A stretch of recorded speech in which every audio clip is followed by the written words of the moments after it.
ini saya kasih Anda cerita guru yoga dan guru puja, biar Anda menjadi lilin penerang di tempat Anda masing-masing.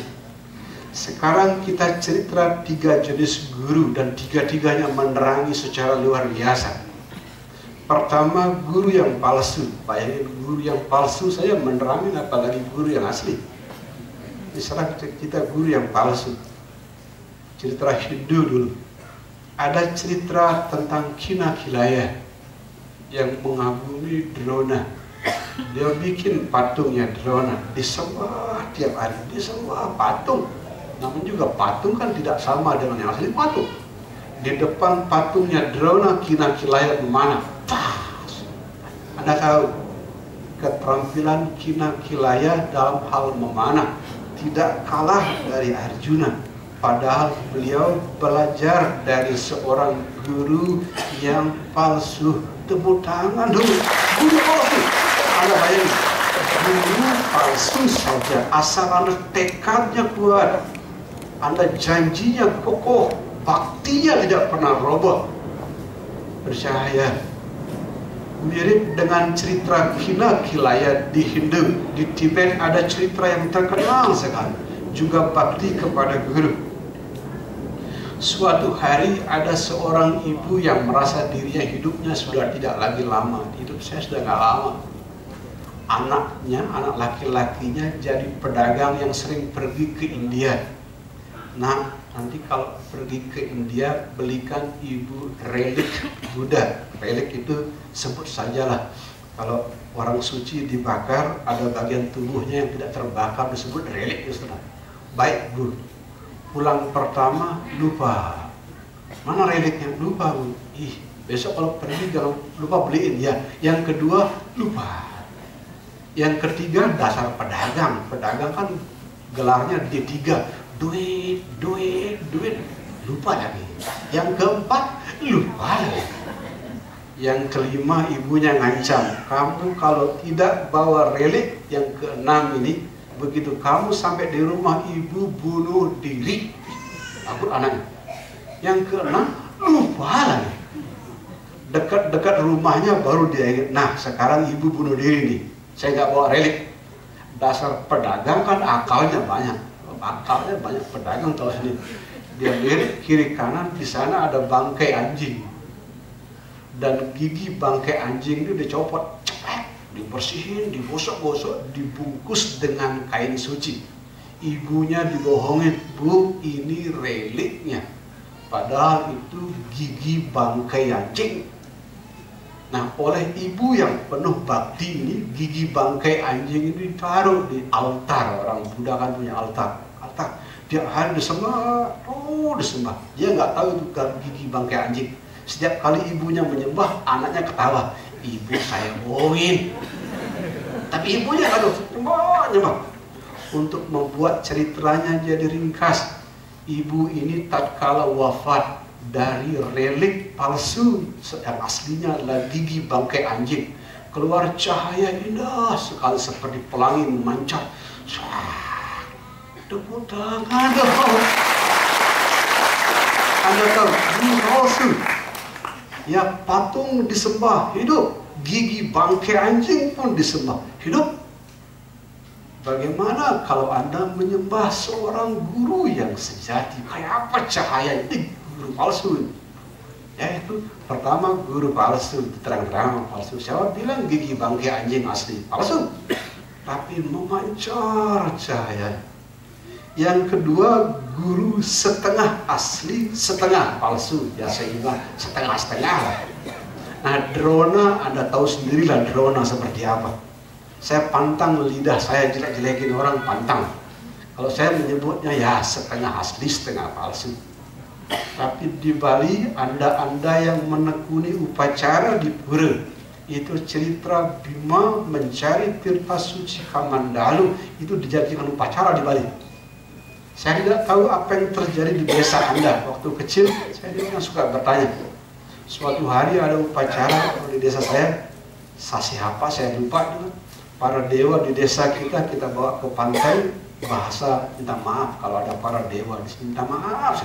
Ada dewa Nyoman, dewa itu para dewa dimandikan di pantai. Sudah itu keponakan saya pergi ke tengah laut membawa dayung. Saya tanya, kenapa kok orang oh itu sebagai simbol Bima mengambil tirta suci Kamandalu. Artinya apa?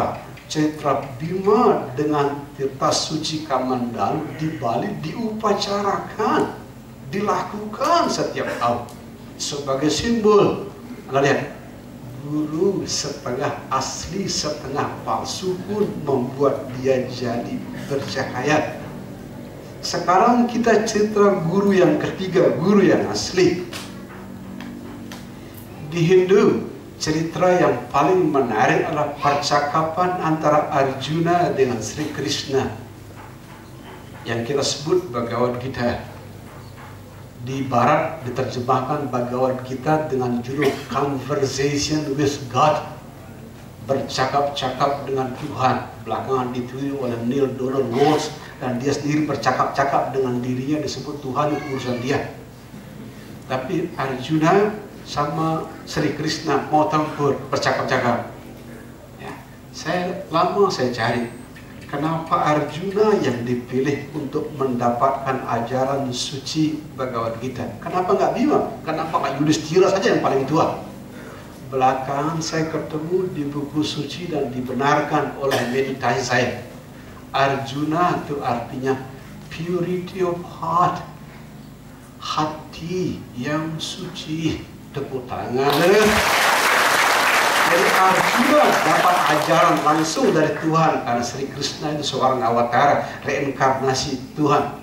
Langsung bercakap-cakap karena dia hatinya paling indah. Itu makanya sebentar lagi tatkala saya menerangkan ke Anda soal guru rahasia.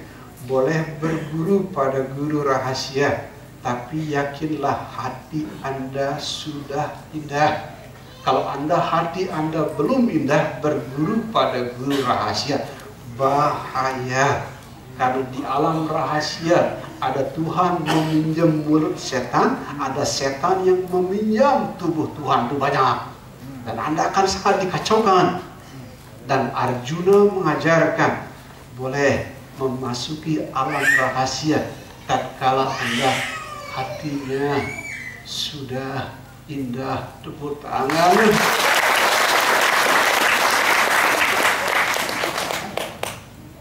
Itu guru asli yang pertama, Arjuna di depan Sri Krishna. Tidak ada yang meragukan keaslian seorang Sri Krishna, tidak ada yang meragukan. Di Tibet ada cerita seorang yogi legendaris bernama Milarepa. Jadi yogi yang paling legendaris di Tibet namanya Milarepa. Cerita seseorang yang banyak dosanya. Untuk membuat ceritanya jadi ringkas, Milarepa itu anak orang kaya. Tatkala bapaknya meninggal, Milarepa masih kecil. Menurut tradisi Tibet, kalau anak laki-laki masih kecil, bapaknya sudah meninggal, kekayaan dititip sama paman dan tantenya. Tapi umur 18 kekayaan lari ke anak yang laki-laki. Tapi setelah Milarepa berumur 18, kekayaan bapaknya tidak dikasihkan Milarepa, diambil alih semua sama paman dan tantenya. Tahu sendirilah perilaku harta dari zaman dulu sampai sekarang sama saja. Mau di Tibet dan di Bali sama saja ceritanya. Kalau sudah harta begitu. Karena hartanya diambil alih sama paman dan tantenya, ibunya Milarepa marah dan dendam. Milarepa, kamu belajar santet. Itu santet paman dan tantemu. Hanya dengan disantet itu harta bapak bisa kembali. Benar, Milarepa bakti sekali kepada ibunya. Dalam waktu 3 bulan menguasai ilmu santet. Untuk ringkas ceritanya, ada pernikahan di rumah om dan tantenya di gedung besar seperti ini. Hujan salju sama dia, roboh bangunannya, semua orang mati. 40 lebih manusia dibunuh sama Milarepa. Dan kalau orang terbunuh, ibunya Milarepa datang ke pesta, dia menari-menari. Kamu lihat, kamu mati gara-gara disantet sama anak saya. Udah orang mati, dia menari-nari lagi. Belum puas ibunya Milarepa melihat kesedihan om dan tantenya. Sekarang desa ini kamu hancurkan. Kamu hancurkan desa ini. Dihujanin hujan salju sehingga itu desanya Milarepa, padinya enggak ada kayak di sini, padi hancur semua. Hancur sama dengan hujan salju. Setelah menghujani salju dan membunuh puluhan orang, Milarepa timbul rasa berdosa. Ih, saya bunuh banyak orang, ini ntar kalau mati saya lari kemana? Dia nangis. Ih, aduh, kok ini yang saya lakukan? Aduh, berapa dosanya? Ini neraka apa yang saya masuk ke dan seterusnya. Suatu hari di tengah tangisannya, tiba-tiba di pojok sana ada orang yang menyebut nama gurunya Marpa. Tatkala ada orang menyebut nama gurunya Marpa, Milarepa bulu kuduknya dari atas sampai bawah berdiri, merinding, dan dia menangis. Apa? Siapa nama gurunya? Marpa. Tambah kencang, tambah menangis. Akhirnya dicarilah di mana alamatnya Marpa. Anehnya, di pagi tatkala Milarepa datang, Marpa bersama istrinya mimpi sama. Jarang-jarang suami istri mimpinya sama, jarang-jarang. Pagi malam itu suami istri Marpa mimpi ada pagoda. Pagoda itu kayak kita Meru. Meru berjalan menuju rumahnya Marpa. Begitu dekat dengan rumahnya Marpa, ada air suci tirta dari langit berbunyi, Marpa, kamu bersihkan ini Meru dan pagoda yang datang. Suami istri mimpi seperti itu sama. Beneran pagi itu datang Milarepa, wah ini yang mesti saya bersihkan. Ditanya, ngapain kesini? Dia cerita mengenai dosa-dosanya. Mulai saat itu Milarepa ditampar, diinjak, dihajar berdarah-darah sama Marpa. Bukan gara-gara marah, tapi dosa-dosanya dibersihkan sama gurunya. Kesalahan dimurnikan dengan cara berdarah-darah, dihancurin begitu. Untuk membuat ceritanya jadi ringkas, Milarepa pembunuh berdarah dingin, tatkala wafat sangat mengagumkan. Beliau wafat dijemput oleh cahaya dari semua arah angin. Kalau di dunia manusia, orang suci yang menangis hanya manusia. Ini dunia cahaya juga menangis. Tepuk tangan.